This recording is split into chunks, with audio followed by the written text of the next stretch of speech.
আসসালামু আলাইকুম, সবাইকে শীতের সকালে শুভেচ্ছা, শুভ সকাল। এই ভাইটা আজকে আসছেন হিজামা ট্রিটমেন্ট নিতে। আপনি কি কি কারণে হিজামা ট্রিটমেন্ট নিলেন, চিকিৎসাটা নিলেন? আমার শরীরে জ্বর থাকতো, 24 ঘন্টা জ্বর লেগে থাকতো। শরীর গরম হয়ে থাকতো? হ্যাঁ। শরীরের টক্সিনের পরিমাণ বেড়েছিল, তাই না? জি। হিজামা নেওয়ার পরে এখন কেমন লাগতেছে? এখন আলহামদুলিল্লাহ ভালো। একটু শরীরটা পাতলা পাতলা লাগে, তাই না? জি।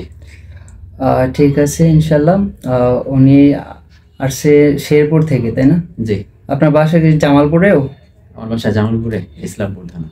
ও আচ্ছা, ঠিক আছে। উনি একজনের কাছে শুনে তারপরে আমার কাছ থেকে হিজামা ট্রিটমেন্ট নিল। তো আপনারাও হিজামা চিকিৎসা নিতে পারেন রোগ প্রতিরোধের ক্ষমতা বাড়ানোর জন্য।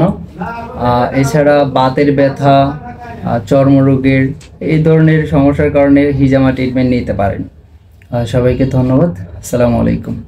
আমার চেম্বার হাবকি বাজার, মেলান্দহ, জামালপুর।